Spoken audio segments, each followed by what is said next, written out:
આગળનો પ્રશ્ન છે માત્ર ઇન્ડક્ટર ધરાવતો એસી પરિપથ અને એના માટે આપણે પ્રવાહનું સૂત્ર મેળવવાનું છે તથા ફેઝર ડાયાગ્રામ દોરવાનો છે।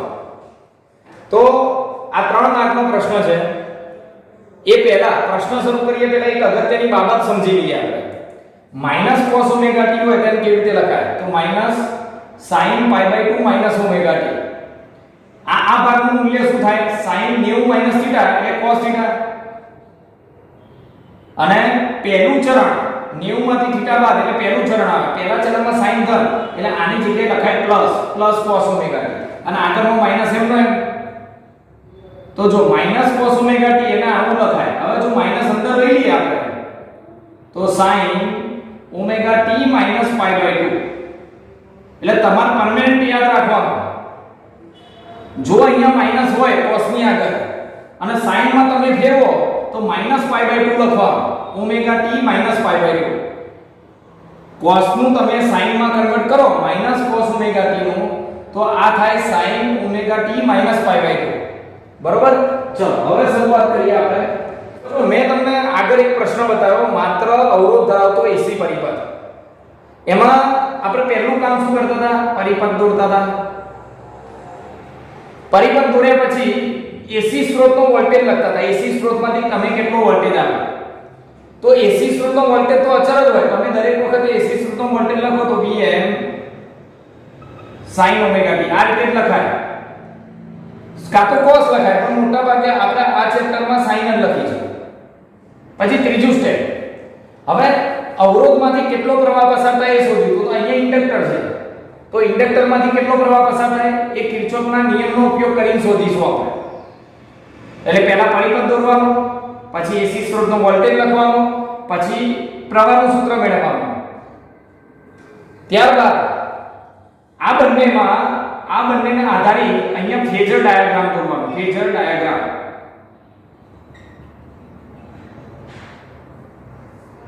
એના પછી તત્કાલીન પાવર અને તત્કાલીન પાવર પછી સરેરાશ પાવર। પણ અહીંયા જે પ્રશ્ન છે ને એમાં ફક્ત અહીંયા સુધી જ માંગ્યું છે પ્રવાહનું સમીકરણ। તો અહીંયા સુધી જ આપણે લેવાનું પ્રવાહનું સમીકરણ દોરવું અને ત્યારબાદ ફેઝર ડાયાગ્રામ એટલે ફેઝર ડાયાગ્રામને આ ચોથું સ્ટેપ તમારે અહીંયા લખવાનું। એટલે આ પ્રશ્નની અંદર તમારે 4 સ્ટેપ જ લખવાના છે। જો તમને આગળ અહીંયા લખેલું હતું કે તે માટે સરેરાશ પાવરનું સૂત્ર પણ મેળવો તો સરેરાશ પાવર માંગ્યો હોત તો અહીંયા સુધી લખવું પડે। બરોબર। એટલે આપણે અત્યારે 4 સ્ટેપ અનુસરવાના છે એ બધું જોઈએ। જો અહીંયા એક ઇન્ડક્ટર બતાવ્યું આ એક ઇન્ડક્ટર છે અને એને એસી સ્ત્રોત સાથે જોડેલો છે। ઇન્ડક્ટર ધરાવતો એસી પરિપથ એટલે આને એસી સ્ત્રોત સાથે જોડી। બરોબર। ચલો તો શું લખાશે અહીંયા આકૃતિમાં ઇન્ડક્ટરને એસી સ્ત્રોત સાથે જોડે દર્શાવ્યું છે। ઇન્ડક્ટરને એસી સ્ત્રોત સાથે જોડેલો દર્શાવે છે। હવે ઇન્ડક્ટરનો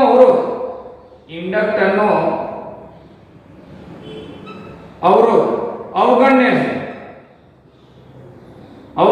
છે અને તેથી આ પરિપથને શુદ્ધ ઇન્ડક્ટિવ પરિપથ કહે છે। આનો મતલબ સમજો।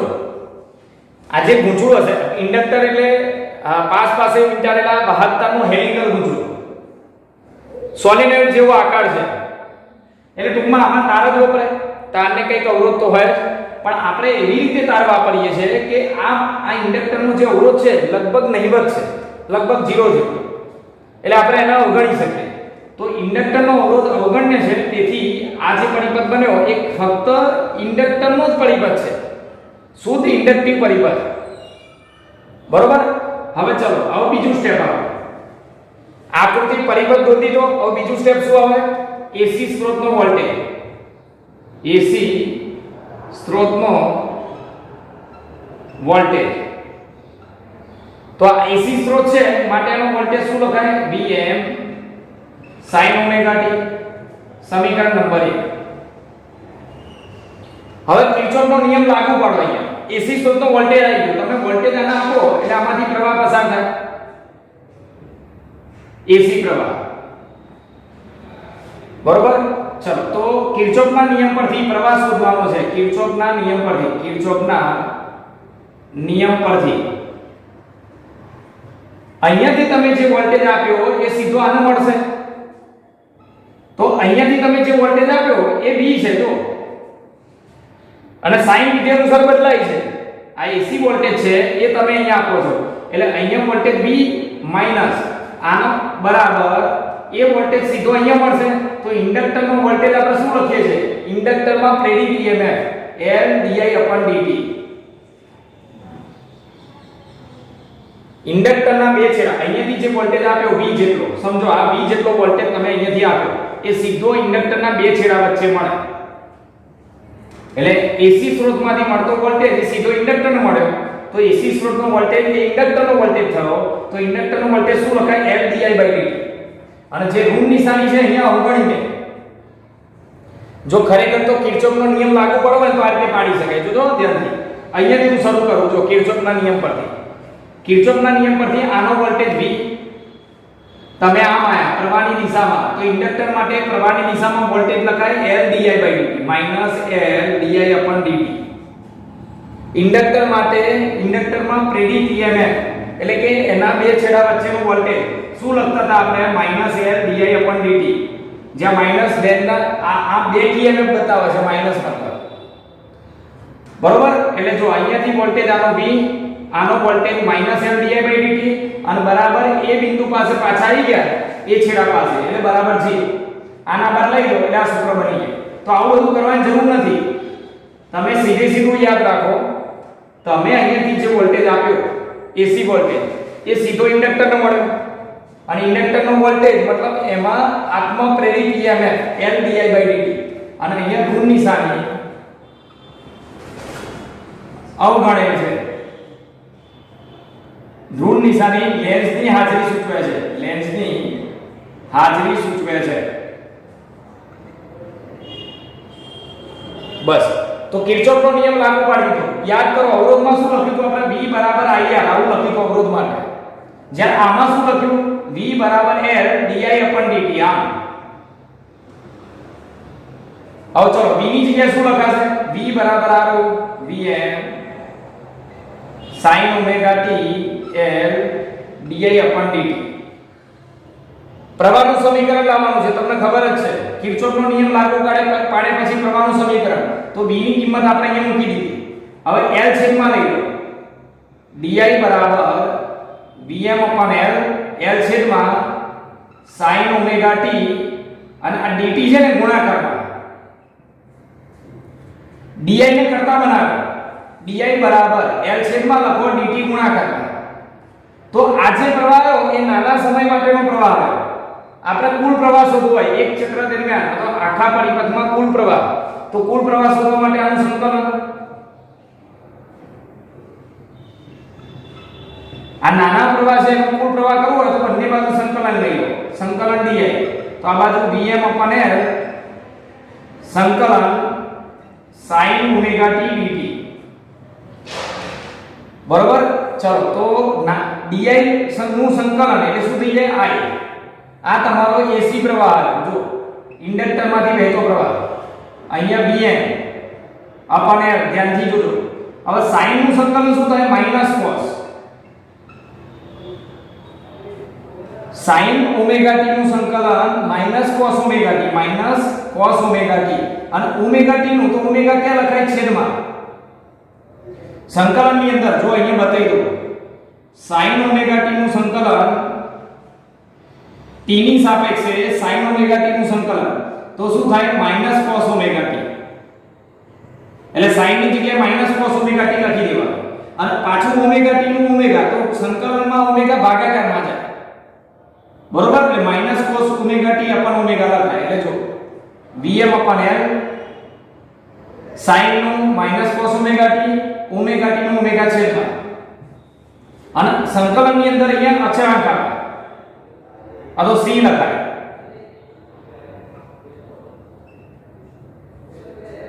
બરોબર, પણ શરૂઆતમાં t 0 સમયે હજુ બેટરી એસી સ્ત્રોત અહીંયા જોડે જ હોય આની સાથે, એ વખતે અહીંયાથી વહેતો પ્રવાહ શૂન્ય હોય, એટલે t 0 સમયે અહીંયા પ્રવાહ શૂન્ય થાય તો અચળાંક 0 આવે. એટલે જો અહીંયા લખાય t 0 સમયે પ્રવાહ I શૂન્ય હોવાથી આ જે અચળાંક છે એ શૂન્ય થશે. એટલે તમારે અહીંયા પ્રવાહનું સમીકરણ શું આવ્યું તમારી પાસે?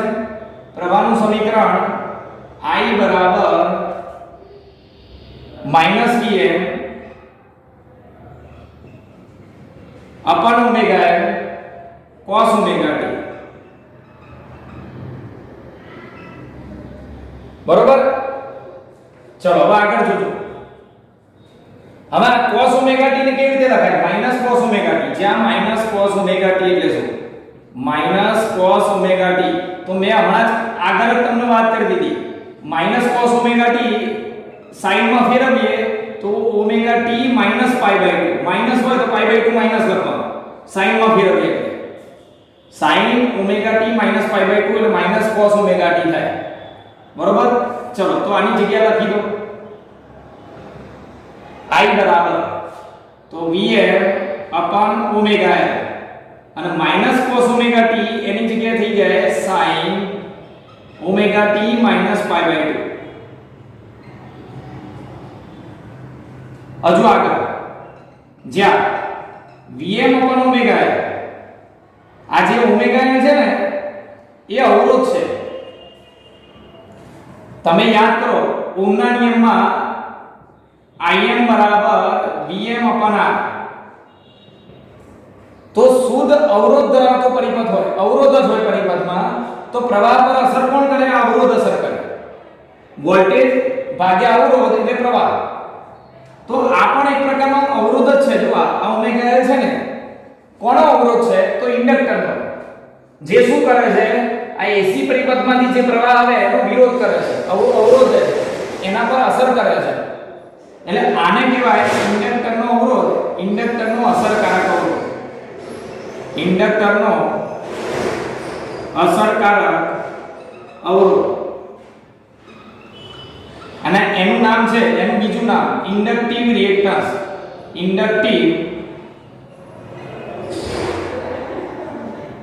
ઇન્ડક્ટિવ રિએક્ટન્સ યાદ રાખજો. એટલે ઓમેગા એટલે શું છે? ઇન્ડક્ટરનો અવરોધ છે, કારણ કે વોલ્ટેજ ભાગ્યા અવરોધ એટલે પ્રવાહ થાય. એટલે આ તમારો ઇન્ડક્ટરનો અવરોધ થઈ ગયો, કારણ કે પરિપથમાં ખાલી ઇન્ડક્ટર છે. તો ઇન્ડક્ટરનો અસરકારક અવરોધ જે પ્રવાહ પર અસર કરે છે, જે પ્રવાહ પર અસર કરે છે, તો આને ઇન્ડક્ટિવ રિએક્ટન્સ કહે છે. અને આને કઈ સંજ્ઞા વડે દર્શાવાય એ પણ રહી ગયું અહીંયા. હું અહીંયા લખી દઉં છું. ચલો, ઓમેગા L જ્યાં ઓમેગા L એને કહેવાય XL.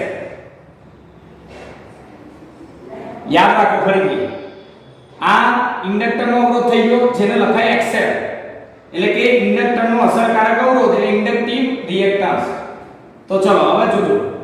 તો હવે શું થયું? આ સમીકરણ I બરાબર Vm અપન XL sin omega t -π/2. અને વોલ્ટેજ ભાગ્યા અવરોધ એને કહેવાય પ્રવાહ. પણ કયો પ્રવાહ કહેવાય? મહત્તમ. જ્યાં પાછું Vm અપન XL મહત્તમ વોલ્ટેજ ભાગ્યા અવરોધ એટલે આ મહત્તમ પ્રવાહ થયો. Vm અપન XL એટલે મહત્તમ પ્રવાહ. તો I બરાબર કેવું સૂત્ર બન્યું જો? તો Im sin ઓમેગા t -π/2. તો અહીંયા સુધી આપણો પ્રશ્ન પૂરો થયો કે માત્ર ઇન્ડક્ટર ધરાવતા એસી પરિપથ માટે પ્રવાહનું સૂત્ર મેળવો. તો આ પ્રવાહનું સૂત્ર આવી ગયું. બરોબર, ચલો ફરીથી એકવાર ઝડપથી ધ્યાન આપજો અને પછી ફેઝર ડાયાગ્રામ કેમનું દોરાય એ સમજી લો. પ્રશ્ન પરથી પહેલો આકૃતિ આપણા સ્ટેપ શું હતા? પહેલો પરિપથ, પછી વોલ્ટેજ, એસી સ્ત્રોતનો વોલ્ટેજ, પછી કિર્ચોફનો નિયમનો ઉપયોગ કરી પ્રવાહનું સમીકરણ લાવવાનું. બરોબર, ચલો તો પહેલા માત્ર ઇન્ડક્ટર ધરાવતો એસી પરિપથ ઇન્ડક્ટરને એસી સ્ત્રોત જોડી દો જે આકૃતિમાં દર્શાવ્યું છે એસી સ્ત્રોતનો વોલ્ટેજ કેટલો Vm sin ઓમેગા t એટલે કે આ એસી સ્ત્રોતનો વોલ્ટેજ sin વિધેય અનુસાર બદલાય છે હવે કિર્ચોફનો નિયમ લાગુ પાડીએ તો અહીંયા જે વોલ્ટેજ આપ્યો એ સીધો આને મળે તો ઇન્ડક્ટરનો મળતો વોલ્ટેજ V L di/dt ઇન્ડક્ટરનો વોલ્ટેજ આવો લખાય L di/dt ચલો હવે એક કામ કરો આ AC વોલ્ટેજનું મૂલ્ય કેટલું Vm sin omega t AC વોલ્ટેજની જગ્યાએ L છેદમાં લઈ લો dt ગુણાકારમાં લઈ લો તો આ કયો પ્રવાહ છે સૂક્ષ્મ પ્રવાહ નાના સમય માટેનો પ્રવાહ તો કુલ પ્રવાહ કેટલો ઇન્ડક્ટરમાંથી વહેતો કુલ પ્રવાહ તો કુલ પ્રવાહ એટલે સંકલન બંને બાજુ અહીંયા સંકલન કરો અહીંયા sin નું સંકલન કરો કારણ કે બદલાતું વિધેય છે sin એ ચલો di નું સંકલન i sin ઓમેગા t નું સંકલન માઈનસ cos ઓમેગા t અને ઓમેગા t નું છેદમાં ઓમેગા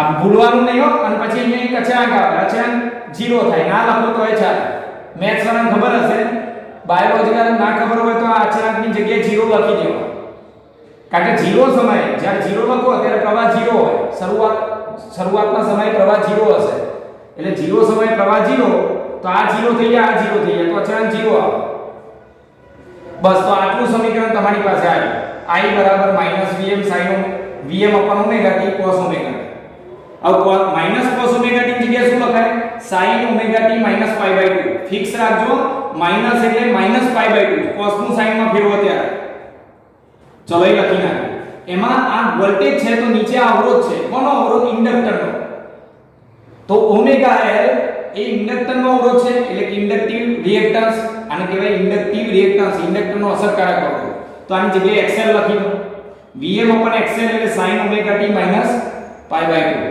અને વોલ્ટેજ ભાગ્યા અવરોધ એને મહત્તમ વોલ્ટેજ ભાગ્યા અવરોધ એટલે મહત્તમ પ્રવાહ એટલે આની જગ્યાએ લખાય Im તો ઇન્ડક્ટર માંથી વહેતો AC પ્રવાહનું સૂત્ર શું આવ્યું I Im sin omega t minus π/2 બરોબર હવે એક એક મિનિટના પ્રશ્નો છે આમાં કેટલા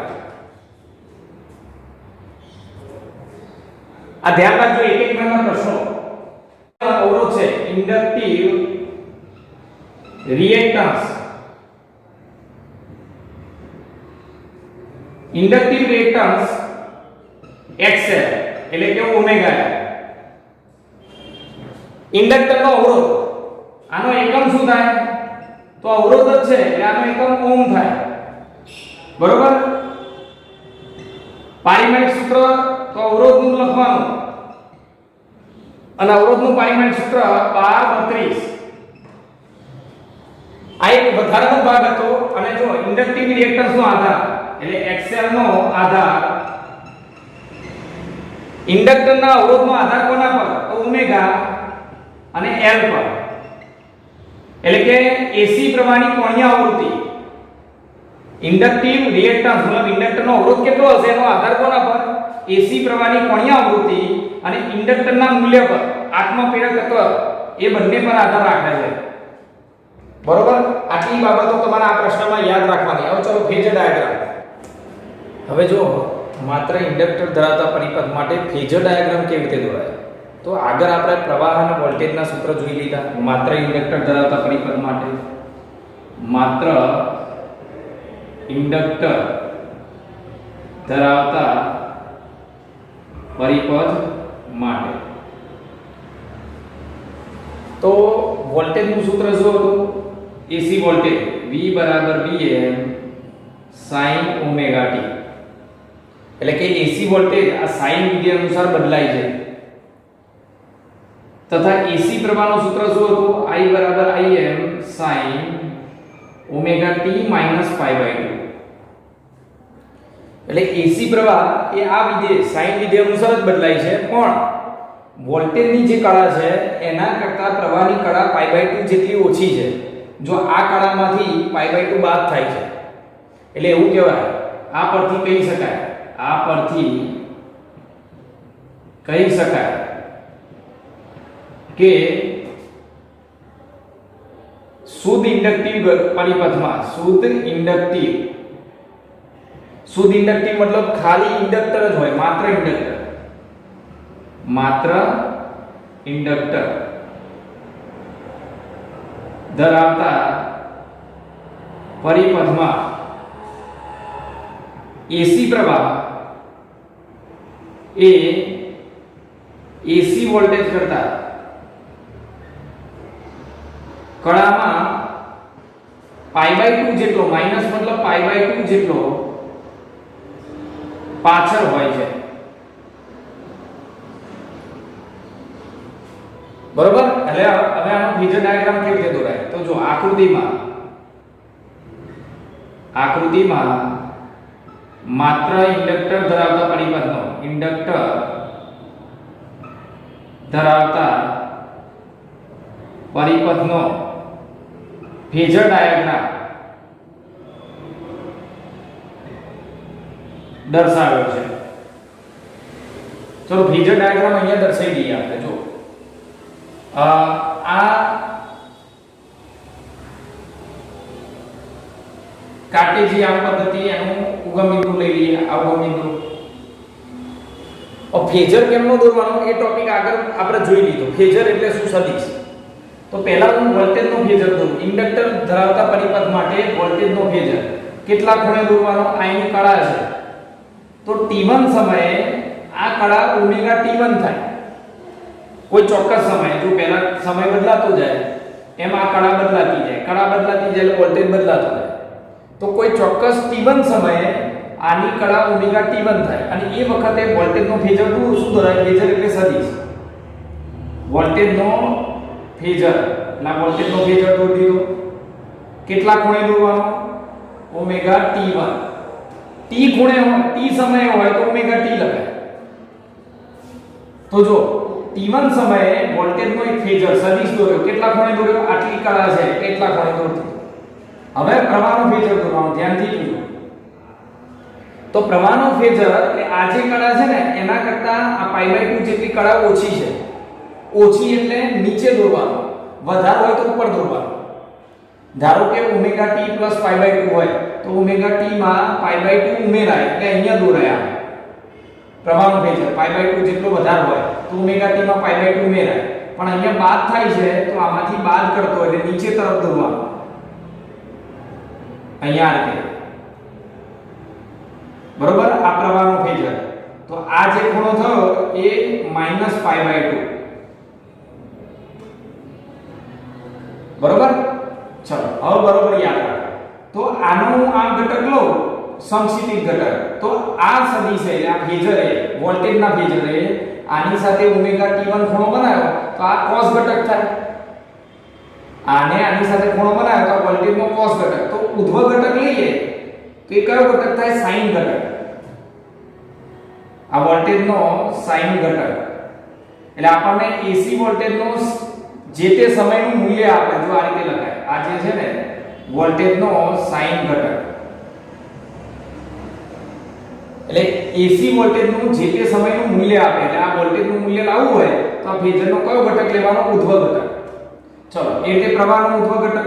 જો આ ઘટક લખીએ તો cos લખાય, તો આ ઘટક શું લખાય? sin. અને આ ખૂણો કેટલો થાય? આ ઓમેગા t1 ના π/2 તો ઓમેગા t1 - π/2.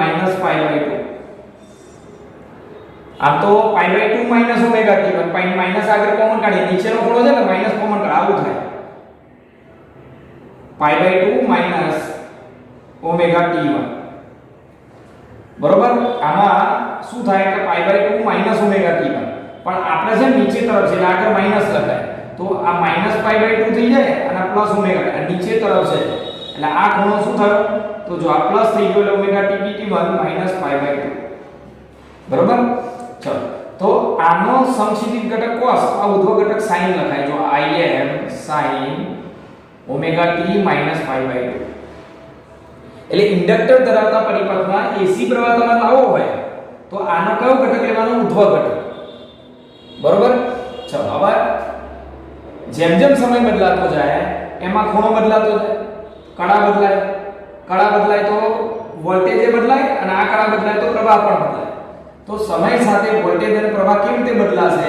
ઇન્ડક્ટર ધરાવતા પરિપથમાં વોલ્ટેજ અને પ્રવાહ કેવી રીતે બદલાય એ હું અહીંયા આલેખમાં અહીંયા બતાવી દઉં છું, બરોબર. શું કરીશું આપણે? ધ્યાન આપજો. તો પહેલા વોલ્ટેજના ફેઝરમાંથી એક લંબ દોરી દઈશ આ રીતે. અને પ્રવાહના ફેઝરમાંથી પણ એક લંબ દૂર થઈ જાય આ રીતે, બરોબર. અને આ રીતે બંને જોડી દો. હવે સાઈન વિધિ અનુસાર વોલ્ટેજ બદલાય છે એટલે 0 થી શરૂ કરો અને સાઈન વક્ર દોરો. એટલે સાઈન વક્ર આ કોર્નર પર ભેગો થવો જોઈએ. આ સાઈન વક્ર છે ને અહીંયાથી પસાર થવું જોઈએ આમ.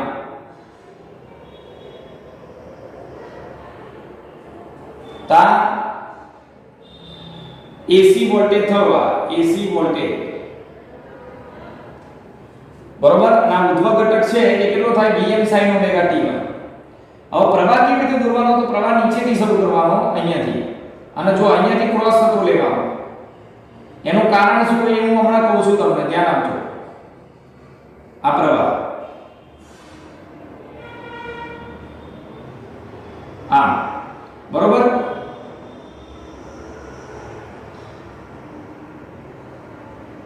તો બંને વચ્ચે કણામાં કેટલો તફાવત છે? π/2 નો.